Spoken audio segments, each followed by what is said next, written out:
මේකෙදි පුතේ මුලින්ම අපිට දීලා තියෙනවා B ධන C බෙදීම 11 C ධන A බෙදීම 12 A ධන B බෙදීම 13 කියන අගයන් සමානයි කියලා අපෙන් අහලා තියෙන්නේ cos A cos B සහ cos C අතර අනුපාතය.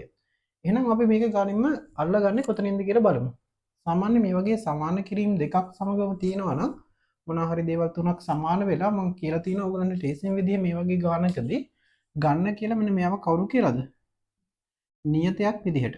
එතකොට B ධන C බෙදීම C ධන A බෙදීම 12 සමග සමාන කිරීමක් තව තියෙනවා නම් ලේසියෙන් විදිහ අපි සමහර ලඝු ගණක ගණන් එහෙම හදද්දි මේක කරා මේ සමාන කරනවා කාටද මේක? මියුට. එතන මියු කියන්නේ කාටද?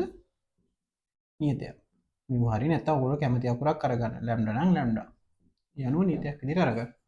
දැන් බලමු අපි මොකද්ද මේකට කරන්න පුළුවන් කියලා.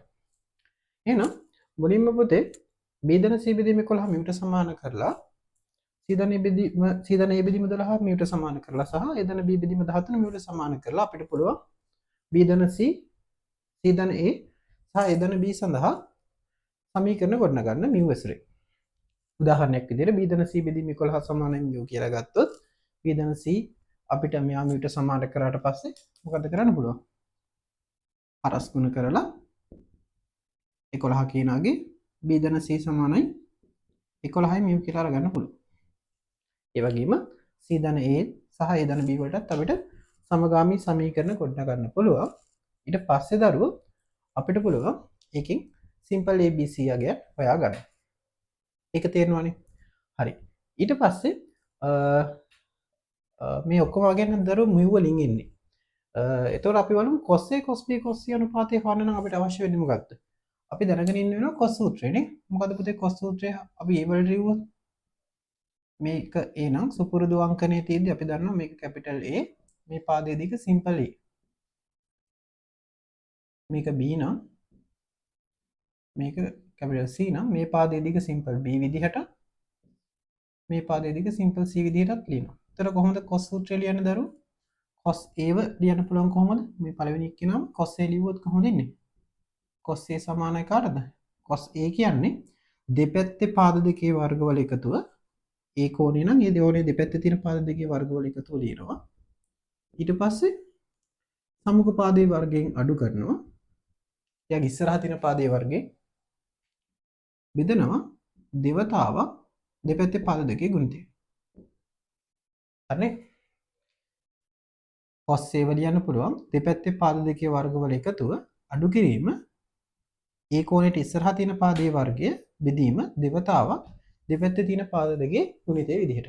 ඔන්න ඕකෙන් පුළුවන් දරුවෝ අපි මෙතන සමගාමී සමීකරණ විදිහට දැන් අපි B ධන C බෙදීම 11 මියුට සමාන කරා වගේ C ධන A බෙදීම 12ත් මියුට සමාන කරලා A ධන B බෙදීම 13ත් මියුට සමාන කරලා ගොඩනගන සමගාමී සමීකරණ තුනෙන් අපිට පුළුවන් simple ABC අගයන් මියු වශයෙන් හොයාගන්න. ඊට පස්සේ හොයාගත්තා ගියන් මෙති සූත්‍රයට ආදේශ කරලා cos A හොයන්න පුළුවන්. මේ cos A ලිව්වා වගේම පුතේ අපිට පුළුවන් මොකද්ද? cos B සහ cos C අගයන් cos සූත්‍රය ඇසුරෙන් ලියා ගන්න. ඊට පස්සේ අපිට පුළුවන් ඒ ගත්ත cos වල cos A cos B සහ cos C අතර අගයන් අතර අනුපාතය අවසානයේට හොයාගන්න. එහෙනම් මම හිතනවා ගාන යන පියවර ටික ඔයගොල්ලන්ට පැහැදිලිව තේරෙනවා ඇති කියලා. මුලින්ම මොකද්ද කරන්න ඕනේ? සමගාමී සමීකරණ තුන ලියා ගන්නවා. විසඳලා simple ABC හොයා ගන්නවා. ඊට පස්සේ අපි හොයාගත්ත simple ABC අගයන් ආදේශ කරලා cos A හොයා ගන්නවා. ඒ වගේම cos B හොයා ගන්නවා. ඒ වගේම cos C හොයා ගන්නවා. ඊට පස්සේ අතර අනුපාතය දෙනවා. පැහැදිලිද? හරි. එහෙනම් අපි වැඩේ පටන් ගමු. B ධන C බෙදීම 11 මියුට සමාන කරා මම එහෙනම් මුලින්ම. ඊට පස්සේ C ධන A බෙදීම 12 මියුට සමාන කරන්න පුළුවන්. එතකොට මෙයා මියුට සමාන කරාම මේ 12 පැත්තට වැඩි වුණාම C ධන A සමානයි 12යි මියු කියලා ලියන්න පුළුවන්. ඊළඟට A ධන B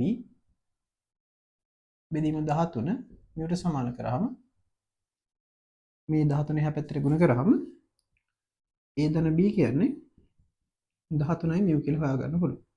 මම මේක අංක 1 සමීකරණය කියලා ගන්නවා. මේක අංක 2 සමීකරණය කියලා ගන්නවා. මේක අංක 3 සමීකරණය කියලා ගන්නවා. පැහැදිලිද? දැන් අපිට තියෙන්නේ මේකේ සමීකරණ තුන විසඳන්න.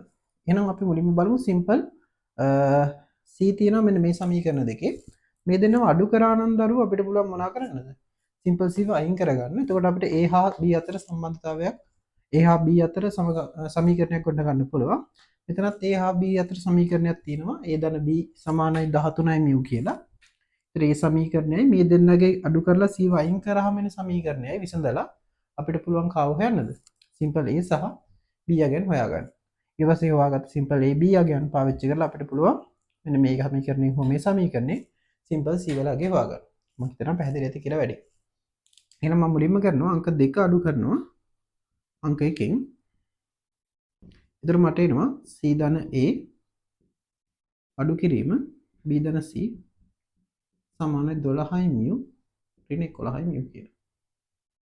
එතකොට මට 100 අයින් කර හැකි a ඍණ b සමානයි 1යි mu කියලා එනවා. මම මේක අංක 4 සමීකරණයේ විදිහට ගන්නවා. දැන් මට පුළුවන් a ධන b සමානයි 13යි mu සහ a ඍණ b සමානයි 1යි mu කියන සමීකරණ දෙක විසඳලා a b හොයන්න. ලේසිම විදිහ දරුවෝ මේකේ ධන b සහ මේකේ ඍණ b තියෙන හින්දා අංක 3ට මම මොකද කරන්නේ?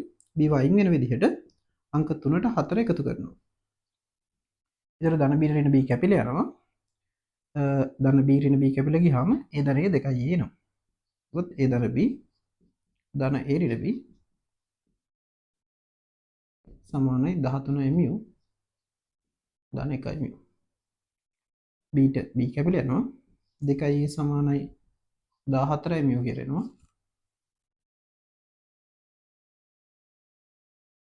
එතකොට ඒ වලගේ අපිට අරගන්න පුළුවන් කීයද කියලාද?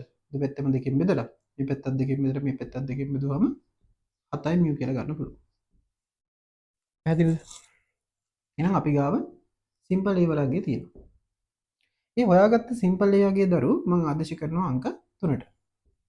එහෙනම් අංක 3න් a සඳහා මම ආදේශ කරනවා 7යි mu කියනාගේ ධන b සමානයි 13යි mu. එහෙනම් b සමාන වෙනවා කාටද? 13යි mu කින් 7යි mu වඩ වුණාම 6යි mu කියනාගේට. හරිනේ? ඊළඟට b වලගේත් හරි. ඊට පස්සේ මොකක්ද ඕන වෙන්නේ? ඊට පස්සේ ඕන වෙන්නේ දරුවෝ අපිට ab දගෙන් දෙක හෙව්වනේ. අපිට අවශ්‍ය වෙන්නේ c වලගේ. එහෙනම් අපිට පුළුවන් අංක 1 සමීකරණේ b ධන c b කියන්නේ 6යි mu c සමාන 11යි mu කියලා අරගන්න. c සමාන කාටද? මේ 6යි mu එක එහා පැත්තට ගියාම 11යි mu වලින් 6යි mu අඩු වුණාම මම කීයක් කියලා ගන්නවද? 5යි mu කියලා ගන්නවා. ඉතින් abc යගෙන් තුන හරිනේ. දැන් අපි යමු cos සූත්‍රයට. හරිනේ? cos ප්‍රමේය. cos ප්‍රමේයදී අපි ඉගෙන ගන්නවා මෙන්න මෙහෙම නේද දරුවෝ? cos a වල යන්න පුළුවන් b වර්ගය ධන c වර්ගයේ ඍණ a වර්ගයේ බෙදීම දෙකක් විසි. එහෙනම් මම මොකද කරන්නේ? මේකට bc සහ a වල ගන්න ආදේශ කරලා මුලින්ම cos a හොයාගන්න. හරිනේ? එහෙනම් මුලින්ම cos a ට ආදේශ කරන්න. මේ simple bc cos a හොයාගන්න simple bc සහ a වලට ආදේශ කරන්න. b වලට ආදේශ කරනවා 6යි mu 6යි mu වල වර්ගය. c වලට ආදේශ කරනවා 5යි mu 5යි mu වල වර්ගය. a වලට ආදේශ කරනවා 7යි mu 7යි mu වල වර්ගය. සම්පූර්ණ කෙනා බෙදෙනවා දෙවතාවක් 6යි mu සහ 5යි mu. bc යගෙන ආදේශ කරනවා. ඊට පස්සේ 6යි mu වල වර්ගය දරුවෝ 6 වර්ගය 36යි. ඒතර 36යි mu වර්ගයක් එනවා. දෙවෙනි එක 25යි mu වර්ගයක් එනවා. අවසාන එක නම් 49 7 mu ගේ වර්ගය 49 mu වර්ගය එනවා. බෙදනවා දෙවරක් 6 12යි 12 වරක් 5 60. 60යි mu වර්ගය කියලා එන්නේ. ඊළඟට 36යි 25යි එකතු වුණාම දරුවෝ වෙනවා 61ක්. 61කින් අඩු වෙන්න ඕනේ කීයක්ද? 36 25 61ක්. 61කින් අඩු වෙන්න ඕනේ 49ක්. ඒතර 61කින් 49ක් අඩු වුණාම කීයද දරුවෝ? අපිට ගන්න පුළුවන් කීයයි කියලාද? 61 49න් අඩු කරනවා. කීයද දෙන්නේ? 12යි නේ. එහෙනම් මට දාන්න පුළුවන් 12යි mu වර්ගය. බෙදනවා 60යි mu වර්ගය. mu වර්ගයට mu වර්ගය කැපෙනවා. 12 බෙදීම 60යි කියන්නේ දරුවෝ මේක 12න් බෙදුවහම කීයද දෙන්නේ? 1 බෙදීම 5යි. එහෙනම් cos a සඳහා අපිට එන උත්තරේ කවුද? 1 බෙදීම 5යි. මම මේක ගන්න දරු අංක 1 2 3 4 කියලා ගත්තා. එහෙනම් මේක 5 කියලා ගන්න. පැහැදිලිද මම කරපු වැඩේ? හරි. දැන් එහෙනම් අපි මේ වගේම cos b සහ cos c හොයන්න ඕන. cos b වලිවොත් b කෝණය සඳහා ලිව්වොත් මෙන්න මෙහෙම cos b සමාන වෙනවා දෙපැත්තේ පාද දෙක. එතකොට එයාගේ තියෙන්නේ a සහ c. එතකොට එන්න ඕනේ a වර්ගය ධන c වර්ගය ඍණ කවුද? එයාගේ ඉස්සරහා තියෙන පාදයේ දිගේ වර්ගය එන්න ඕන. දෙපැත්තේ පාද දෙකේ දිගවල වර්ගය නේ. දිගවල වර්ගය බෙදීම ඉස්සරහා තියෙන පාදයේ වර්ගය. ඊට පස්සේ බෙදන්න ඕනේ දෙවතාවක් දෙපැත්තේ තියෙන පාද දෙකේ දිගවල ගුණිතය. හරිනේ? ඒ කියන්නේ සිම්පල් a සහ සිම්පල් c. ඊට පස්සේ මොකද කරන්න ඕනේ? සිම්පල් a වලට ආදේශ කරමු දරුවෝ අපි සිම්පල් a සඳහා ආපු වගේ. a සමානයි 7 μ කියලා දාන්න පුළුවන් නේ. එතන මෙතනට එනවා කවුද? 7 μ වල වර්ගය සිම්පල් c වලට ආදේශ කරන්න පුළුවන්. සිම්පල් c කියන්නේ 5 μ නේ. එතන 5 μ වල වර්ගය. අවසානයේ පුළුවන් සිම්පල් b සඳහා ආදේශ කරන්න. සිම්පල් b කියන්නේ 6 μ. එතන මෙතනට එනවා 6 μ වල වර්ගය. සම්පූර්ණ එක්කෙනා බෙදන්න ඕනේ කාගෙන්ද? දෙවතාවක් a සහ c. එතන a වෙන්නේ කවුද? a වෙන්නේ අපි ගත්තේ 7 μ නේ. මෙතනත් ඕනනම් තියෙනවා නේ 7 μ. b සිම්පල් c සඳහා ගත්තේ කවුද? මෙන්න මෙයාගේ සිම්පල් c කියන්නේ 5 μ. එතන මෙතනට එන්නේ 5 μ. ගොඩක් සුළු කරලා බලමු දරුවෝ දැන් මේක. 7 μ වල වර්ගය 49 μ වර්ගය. 5 μ වල වර්ගය 25 μ වර්ගය. 6 μ වල වර්ගය කියන්නේ 36 μ වර්ගය. බෙදීම දෙවරක් 5 10යි 10 වරක් 7 70යි. ඒතකොට 70යි μ වර්ගය.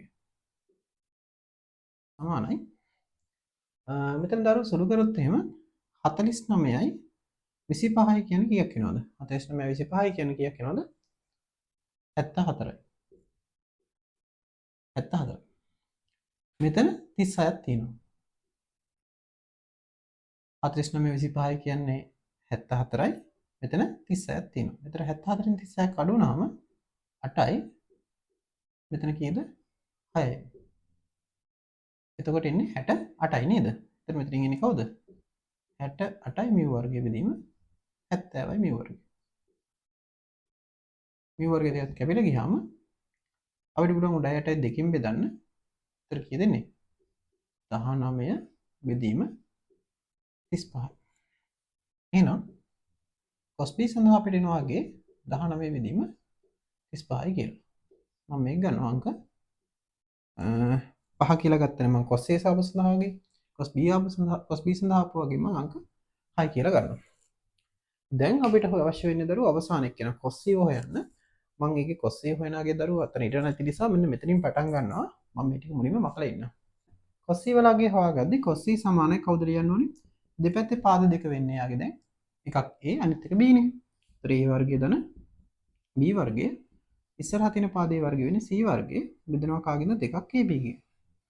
එතකොට සිම්පල් a වලට දාන්න පුළුවන් මට කීයද? සිම්පල් a සඳහා අද ආදේශ කරන්න පුළුවන්. සිම්පල් abc අගයන් අපි පොඩ්ඩක් ඒවා ආයෙ පාරක් ලියා ගන්න ලේසි මට. මම ආලිනවා සිම්පල් a වලට ආවේ අපිට 7යි μ කියලා. සිම්පල් b වලට ආවේ අපිට 6යි μ කියලා. සිම්පල් c වලට ආවේ අපිට 5යි μ කියලා. මෙයා ගැටිය මෙතන දාමු. සිම්පල් a වලට දානවා 7යි μ වල වර්ගය. ඒ වර්ගයට සිම්පල් b වර්ගයට දානවා 6යි μ වල වර්ගය. සිම්පල් c වලට දානවා 5යි μ වල වර්ගය. බෙදනවා දෙවතාවක් a කියන්නේ 7යි μ b කියන්නේ 6යි μ. 7යි μ වර්ගය කියන්නේ 7යි μ ගේ වර්ගය කියන්නේ 49යි μ වර්ගය. 6යි μ ගේ වර්ගය කියන්නේ 36යි μ වර්ගය. 5යි μ ගේ වර්ගය කියන්නේ 25යි μ වර්ගය. බෙදන්න ඕනේ 4ක් 6 42යි 42 ඒවා දෙකක් 84යි 84යි μ වර්ගය. පැහැදිලිද? ඊළඟට 49 36 එකතු වුනහම දරුවෝ 85ක් වෙනවානේ. 49යි 36 එකතු වුනහම 85යි 85න් 25ක් අඩු කරන්න ඕනේ. ඒතර කීයද එන්නේ? 60ක් එනවානේ. එතකොට මේක සුළු කරාම එන උත්තරේ වෙන්නේ කීයද? 60යි μ වර්ගය. බෙදීම මෙතනින් එනවා කියලා 84යි මිව වර්ගය. දැන් 12 සරක් වලින් අපිට මිව වර්ගෙන මුලින්ම කපලා අයින් කරන්න පුළුවන්. ඊට පස්සේ 12 සරක් වලින් මේ දෙන්නව බෙදමු. මිව වර්ගෙට මිව වර්ගය කපලා 12 සරක් වලින් මේ දෙන්නව බෙදමු. 12 සරක් කීයද මේක? 12 ඒවා මෙතන තියෙනවා දරුවෝ 7ක්. මෙතන 12 ඒවා 5ක් තියෙනවා. ඒතර cos c සඳහා වෙනවා වගේ 5 බෙදීම 7යි. මම මේක ගන්නවා අංක 7 කියලා. දැන් අපි පුතේ cos a cos b සහ cos c ගැන හෙව්වනේ. දැන් ඒවල අනුපාතය ලියන්න තමයි ඉතුරු වෙන්නේ. එහෙනම් අන්තිම කොටසට ගියොත් අපිට අවශ්‍ය කරනවා cos a cos b සහ cos c අතර අනුපාතය. එතකොට cos a වලට දාන්න පුළුවන් කවුද? cos a වල උත්තරය අපි හෙව්වා 1 බෙදීම 5යි. cos b වල උත්තරය ආව අපිට 19 බෙදීම 35. cos c වල උත්තරය ආව 5 බෙදීම 7ක්. මෙතන 5 35 7 තියෙන්නේ. එහෙනම් මේ ටිකේ ඔක්කොංගෙම පොදු හරය වෙන්නේ කවුද? 5යි 35යි 7ගෙන් 35 නේද? එතකොට මෙයාව 35න් වැඩි මෙයාව 35 කරගන්න නම් මෙයා උඩට 7න් වැඩි කරන්න වෙනවා. මෙයාව නම් කීයෙන් වැඩි කරන්න අවශ්‍ය නැහැ. මෙයාව කීයෙන් වැඩි කරන්න 35ක් කරගන්න. එහෙනම් 7 තියෙන හින්දා 5න් වැඩි කරා නම් හරි. එහෙනම් මම ඔක්කොම මේ ටික 35න් වැඩි කරා කියලා හිතලා. ඒ කියන්නේ පොදු හරෙන් වැඩි කරා කියලා හිතලා ලියන්නම්.